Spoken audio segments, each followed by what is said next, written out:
안녕하십니까? 제136회 건축시공기술사 마스터 클래스에 오신 여러분을 환영합니다. 저는 오늘 여러분과 함께 핵심 육재 완벽 해설을 진행할 발표자입니다. 이번 마스터 클래스는 사전 리스크 관리와 완벽한 품질 확보를 위한 실전 답안 전략을 용산기술사연구소와 함께 심도 깊게 다루고자 합니다. 합격의 문턱을 넘기 위한 귀한 시간이 되기를 바랍니다. 먼저 제136회 출제 경향 및 전체 개념 분석을 통해 어떤 내용들이 중요하게 다루어졌는지 살펴보겠습니다. 크게 세 가지 축으로 분류할 수 있습니다. 첫째, 환경 및 성능 품질에서는 커튼월 결로와 층간소음 사후 확인 제도가 출제되었습니다. 둘째, 구조체 시공 및 접합부 무결성에서는 PC공법, 강도 상위 구간, 그리고 현장 양생 공시체 문제가 나왔습니다. 마지막으로 프로젝트 관리 및 계약 분야에서는 공동도급 및 주계약자 관리 방식이 핵심 문제로 다루어졌습니다. 이처럼 실무와 연계된 문제들이 폭넓게 출제되었습니다. 첫 번째 핵심 문제는 커튼월의 결로 발생 원인과 대책입니다. 결로는 커튼월 실내 측 표면 온도가 실내 공기의 노점 온도보다 낮아질 때 공기 중의 수증기가 물방울로 맺히는 현상입니다. 이는 단열 성능 저하, 마감재 오염, 거주자, 불쾌감 증대 및 곰팡이 발생과 같은 심각한 문제점을 야기합니다. 따라서 열교 차단과 철저한 기밀 성능 확보가 관리의 핵심입니다. 결로는 실내 표면 온도가 노점 온도보다 낮을 때 발생하며 실내외 온도차, 상대습도, 부재의 열관류율이 복합적으로 작용하여 발생합니다. 커튼월 결로 발생의 주요 원인들을 자세히 분석해 보겠습니다. 먼저 설계적 원인으로는 단열재 끊김 현상과 열교 구간에 대한 상세 설계 미흡이 있습니다. 또한 단열바 사양 선정 오류나 방습층 위치 부적정도 문제가 됩니다. 재료 및 시스템적 원인으로는 알루미늄 프레임 등 열전 도율이 높은 재질의 과도한 사용과 로이 유리 성능 미달 등이 지적됩니다. 시공적 원인으로는 패널 조인트 부위 실링 불량으로 인한 기밀성 저하, 백업재 충진 누락 등이 있습니다. 마지막으로 환경 및 유지관리 원인으로 동절기 실내 난방 및 가습에 의한 실내 상대습도 급증, 그리고 초기 입주 시 콘크리트 및 마감재의 잉여 수분 방출 문제가 있습니다. 이러한 커튼월 결로를 방지하기 위한 대책은 다음과 같습니다. 설계 및 재료적 측면에서는 폴리아미드 재질의 단열바 적용 의무화와 진공 복층 유리 및 단열 간봉을 적용하는 고성능 창호가 필요합니다.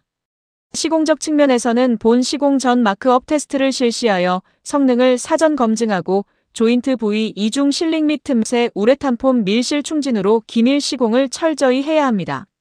환경관리로는 입주 전 베이크 아우트 실시 및 강제 환기 시스템 가동을 유도해야 합니다. 결론적으로 커튼월 결로는 단순한 하자가 아닌 건물 전체의 에너지 성능과 직결되는 문제이므로 실시 설계 단계에서의 열교 해석을 통한 사전 예방이 가장 확실한 대책입니다. 두 번째 핵심 문제는 PC공법의 종류, 운반, 반입, 조립, 접합 관리입니다. PC공법은 공장에서 부재를 사전 제작하여 현장에서 조립하는 공업화 건축의 핵심으로 공기 단축과 품질 확보가 주요 목적입니다.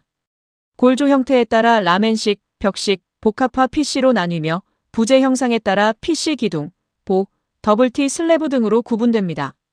PC 부재의 물류 메커니즘은 생산, 운반, 적기 반입, 양중, 조립으로 이어지는데 JIT 물류 관리와 양중 장비의 재원을 고려한 사이클 최적화가 핵심 원리입니다. PC 부재의 운반 및 반입 관리 방안은 매우 중요합니다. 운반 관리 시에는 교량 통과 하중, 도로 폭, 전선 높이 제한 등을 사전 조사하고 부재 변형 방지를 위해 2점 지지 원칙을 준수하며 완충제를 삽입해야 합니다. 과적 방지 및 도심지 교통 혼잡을 고려한 야간 운반 계획도 필수적입니다. 현장 반입 관리에서는 JIT 방식을 통해 현장 내 적치장을 최소화하고 설치 순서에 맞춘 스케줄링이 중요합니다. 또한 집안 지지력이 확보된 평탄한 장소에 적치장을 확보하고 반입 시 크랙, 파손 여부 등을 즉시 유관 및 타음 검사해야 합니다. 부재 조립 및 접합 관리 방안입니다. 부재 조립 시에는 타워 크레인의 작업 반경 및 정격 하중을 철저히 준수해야 하며 접합부 콘크리트가 설계 강도에 도달할 때까지 가설 지지대를 유지해야 합니다. 수직, 수평도 트랜신 및 레이저 레벨기를 활용한 정밀도 관리가 필수입니다. 접합 관리에서는 건식 접합과 습식 접합의 종류를 이해하고 용접부 비파괴 검사, 철근, 기계적 이음 시 체결 토크 확인 등 철저한 품질 관리가 필요합니다. 외부 조인트 부위의 누수 방지를 위한 이중 실링 및 백업재 시공도 중요합니다. PC공법의 성패는 현장의 양중 능력과 접합부의 구조적 일체성에 달려 있으므로 BIM 기반의 4D 시뮬레이션을 통해 간섭 현상을 원천 배제하는 것이 중요합니다. 세 번째 핵심 문제는 수직, 수평 부재 설계 기준 강도 상위 시 분리 타설 방안입니다. 초고층 건축물에서는 수직 부재의 고강도 콘크리트를, 수평 부재에는 일반 강도를 적용하는 경우가 많습니다. 이때 접합부에서 강도 차이가 KDS 기준 1.4배를 초과하면 교차부의 압축 강도 저하 및 하중 전달 불량이 발생할 수 있습니다. 이를 해결하기 위한 타설 계획이 필수적입니다. 강도 차이가 1.4배를 초과할 경우 수직 부재의 고강도 콘크리트를 슬래브 내로 연장 타설하는 퍼들링이나 코어 주변에 격벽을 설치하여 하중 전달의 무결성을 확보하고 전단 파괴를 방지해야 합니다. 기준 강도가 상이할 때 접합부 타설 방법은 크게 두 가지입니다. 첫 번째는 퍼들링 공법, 즉 동시 타설 방식입니다. 기둥의 고강도 콘크리트를 먼저 타설하고 굳기 전 슬래브의 일반 콘크리트를 이어서 타설합니다. 이때 고강도 콘크리트는 슬래브 주변으로 기둥면에서 최소 600 이상 퍼지도록 타설하여 접합부의 구조적 일체성을 확보합니다. 두 번째는 격벽 설치 공법, 즉 분리 타설 방식입니다. 고강도와 일반 강도 경계면에 라스망 등 격벽을 설치하여 물리적으로 분리한 후 타설하는 방식입니다. 이는 코어월과 일반 슬래브 접합부처럼 면적이 넓고 타설 시간차 관리가 어려운 구간에 적용하며 명확한 강도 구분과 재료 분리 방지에 유리합니다. 시공 시 유의사항 및 품질 관리에 대해 말씀드리겠습니다. 콜드 조인트 방지를 위해 펌프카 2대 이상 동시 운용 등 장비 및 인원 배치를 최적화하고 선 타설된 고강도 콘크리트의 초결 시간 이내에 후속 슬래브 콘크리트를 타설하고 진동 다짐을 완료해야 합니다. 강도가 다른 두 콘크리트가 만나는 경계면은 내부 진동기를 사용하여 밀실하게 다짐해야 하며 재료 분리에 주의해야 합니다. 또한 고강도 타설 후 일반 강도 타설 시 배관 내 잔류 콘크리트로 인한 강도 저하가 없도록 펌프카 배관 라인을 엄격히 분리해야 합니다. 강도 상위 구간의 시공 불량은 건축물 전체의 연쇄 붕괴를 초래할 수 있는 치명적 결함이므로 타설 전 콘크리트 타설 계획서의 퍼들링 구획선, 펌프카 동선, 레미콘 배차 간격을 정밀하게 반영하는 사전 엔지니어링이 핵심입니다. 네 번째 핵심 문제는 공동주택 층간소음 사후 확인 제도 및 보완 방안입니다. 이 제도는 기존의 사전 인정 제도의 한계를 극복하기 위해 아파트 완공 후 사용검사 승인 전 단계에서 실제 세대의 바닥 충격음 차단 성능을 현장 측정하여 기준 만족 여부를 확인하는 제도입니다. 2022년 8월부터 시행되었으며 시공 품질 편차 감소와 거주자 체감 성능 향상, 층간소음 분쟁 원천 차단이 목적입니다. 성능 검사는 경량 충격음은 태핑 머신으로, 중량 충격음은 임팩트볼을 활용하여 측정하며 모두 49dB 이하를 기준으로 합니다.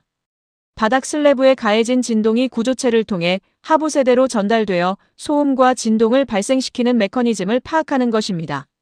사후 확인제도 성능 검사의 상세 기준을 살펴보겠습니다. 측정 대상은 30세대 이상 신축 공동주택이며 전체 세대수의 25%를 무작위 표본 추출하여 공인 시험기관에서 현장 측정합니다. 주요 변경 사항으로는 중량 충격음 측정 방식이 백머신에서 실생활 소음과 유사한 임팩트볼 방식으로 전환되어 현실성이 확보되었다는 점입니다. 또한 현장 공간의 마감 상태에 따른 울림 현상을 평가에 반영하기 위해 잔향시간 보정이 이루어집니다. 성능평가 등급은 1등급 37dB 이하부터 4등급 49dB 이하까지 있으며 49dB를 초과할 경우 기준 미달로 간주하여 시공사에 보완 조치를 요구합니다. 성능 기준 미달 시 보완 시공 방안입니다. 첫째, 천장 구조 보완은 하부 세대에서 접근하여 천장 반자틀 내부의 고밀도, 글라스울 등 흡음재를 추가 충진하고 슬래브 하부에 고비중 차음 시트를 부착하여 공기 전달음을 저감합니다. 방진 행거 댐퍼를 보강하여 진동 전달도 차단합니다. 둘째, 바닥 마감재 변경은 상부 세대에서 접근하여 기존 강마루 대신 차음 성능이 우수한 두꺼운 륨카펫이나 차음형 층간소음 저감 매트를 추가 시공합니다. 최악의 경우 방통 모르타르 및 완충재를 걷어내고 고성능 완충제로 전면 재시공하는 뜬바닥 구조 재시공도 있으나 이는 막대한 비용과 공기 리스크를 수반합니다. 사후 보완 시공은 천문학적인 비용과 입주 지연을 초래하므로 본 시공 전 마크업 세대를 통해 층간소음을 사전 측정하고 완충제의 시공 품질을 철저히 감리하는 것이 유일한 해법입니다. 다섯 번째 핵심 문제는 공동도급 유형 및 주계약자 관리 방식입니다. 공동도급은 2개 이상의 건설업체가 자금, 인력, 기술을 공동으로 동원하여 수주하고 시공하는 형태로 리스크 분산과 중소기업 기술 이전 효과를 기대할 수 있습니다. 유형으로는 공동 이행 방식, 분담 이행 방식, 그리고 주계약자 관리 방식이 있습니다. 주계약자 관리 방식은 종합건설업체와 전문건설업체가 공동 수주하는 형태로 발주자가 주계약자와 부계약자 모두와 직접 계약하는 것이 핵심입니다. 이는 하도급 구조를 축소하여 부계약자에게 공사 대금을 직접 지급함으로써 투명성을 높이는 데 목적이 있습니다. 주계약자 관리 방식의 장단점을 살펴보겠습니다. 장점으로는 공정거래 및 자금 흐름 개선을 통해 전문건설업체의 공사 대금이 발주처로부터 직접 지급되어 하도급 체불 문제를 원천 차단하는 것입니다. 또한 적정 공사비 확보로 시공 품질 및 현장 안전관리가 강화되며 상하 수직적 관계에서 수평적 파트너십 구축이 가능합니다. 하지만 단점도 명확합니다. 공사 지연 및 하자 발생 시 주계약자와 부계약자 간의 책임 소재가 불분명해 분쟁을 유발할 수 있습니다. 또한 종합건설사의 하도급 통제 강제성이 약화되어 현장 전체의 공정 및 공기관리에 어려움이 발생하며 영세한 전문업체는 독자적인 안전, 노무관리 역량의 한계를 보일 수 있습니다. 주계약자 관리 방식 활성화 방안입니다. 제도 및 행정적 지원으로는 발주 단계부터 주계약자와 부계약자의 업무 범위, 공사비, 공기를 명확히 규정하는 표준 입찰 서류 개발이 필요합니다. 또한 이 방식을 채택하는 발주처 및 종합건설사에 대한 PQ 가점 부여 등 인센티브를 제공해야 합니다.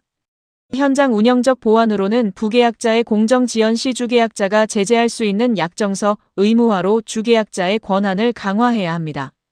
BIM이나 PMIS와 같은 통합공정관리 시스템을 도입하여 공구 간 간섭 및 일정 지연을 실시간으로 모니터링하고 책임 소재를 디지털화하는 것도 중요합니다. 주계약자 관리 방식은 건설업계의 상생을 위한 필수 제도이지만 성공적인 정착을 위해서는 발주자의 명확한 업무 분장 능력과 참여사 간의 통합 리스크 관리 역량이 선행되어야 합니다. 여섯 번째 핵심 문제는 현장 양생 공시체 제작 목적과 양생 방법입니다. 현장 양생 공시체는 타설된 구조물 콘크리트와 동일한 온도 및 환경 조건에서 양생시킨 압축 강도 시험용 공시체입니다. 이는 거푸집 및 동발이 타령 시기, 프리스트레스 콘크리트의 강선 긴장 시기, 동절기, 한중 콘크리트의 보온 양생 종료 시기 및 초기 동해 방지 여부 판단, 그리고 최종 구조체의 적산 온도 검증 및 품질 보증을 위한 매우 중요한 목적을 가집니다. 표준 양생 공시체는 레미콘 배합 자체의 품질 검사용인 반면 현장 양생 공시체는 실제 시공된 구조물의 강도를 추정하는 데 사용됩니다. 현장 양생 방법 및 공시체 제작 기준입니다. 공시체는 배합이 같더라도 1일 타설량 123마다 혹은 구조물의 중요한 부위마다 1조 이상 제작하는 것이 원칙입니다. 150x300 공시체 기준 3층으로 나누어 각층 25회 다짐대 찌르기를 실시하며 수분 증발 방지를 위해 윗면을 랩이나 유리판으로 밀봉해야 합니다. 양생 환경 및 방법으로는 타설된 구조물 중 온도가 가장 낮고 조건이 불리한 곳에 공시체를 비치해야 합니다. 한중 콘크리트의 경우 구조체와 동일하게 보온 덮개나 천막 내부에 위치시켜 동일한 적산 온도 이력을 적용합니다. 메스 콘크리트의 경우 구조체 내부의 수화열 이력을 모사하기 위해 단열재로 공시체를 감싸 온도 하강 속도를 맞추는 봉합 양생 기법을 적용하기도 합니다. 현장 양생 시 시공 유의사항입니다. 타설 후 초기 응결 시기인 12일 동안은 외부 진동이나 충격을 엄격히 통제하여 미세 균열 발생을 방지해야 합니다. 또한 직사광선이나 급격한 건조풍에 직접 노출되지 않도록 차광망 등을 설치해야 합니다. 현장 양생 후 시험실로 운반 시에는 충격 완화용 쿠션함에 담아 운반하며 동절기에는 운반 중 얼지 않도록 보온 박스를 사용해야 합니다. 현장 양생 공시체 강도가 미달할 경우 즉시 거푸집 타령을 중지하고 NDT나 코어 채취를 통해 구조체 본 강도를 재확인해야 합니다. 현장 양생 공시체는 시공간의 변수를 모두 품고 있는 구조물의 축소판입니다. 최근 붕괴 사고의 원인이 조기 탈영에 있는 만큼 스마트 적산 온도 센서를 공시체와 구조물의 동시 매립하여 강도 발현을 실시간 모니터링하는 스마트 품질 관리 도입이 절실합니다. 용산기술사연구소 합격 스토리텔링 단기 합격 노하우 사선입니다. 첫째, 출제자의 의도를 꿰뚫어야 합니다. 단순 암기가 아닌 왜 이 문제가 현안인가를 답안 서론에 제시하십시오. 둘째, 나만의 무기를 시각화하십시오. 현장 냄새가 나는 실사급 도해와 메커니즘 다이어그램을 0.5페이지 이상 할애하여 남들과 차별화해야 합니다. 셋째, 아이템보다 대제목의 흐름이 중요합니다. 원인 마이너스 대책 마이너스 결론으로 이어지는 논리적 서사가 채점관의 마음을 움직입니다. 마지막으로 현장 경험과 연결하십시오. 본인이 직접 겪은 실패 사례와 이를 극복한 기술적 재현을 결론부에 작성하여 전문가임을 증명해야 합니다. 건축시공기술사, 혼자 고민하지 마십시오. 압도적인 합격의 길 용산기술사연구소가 여러분과 함께합니다. 상세 강의 및 합격 비법은 유튜브 채널을 통해 시청하실 수 있습니다.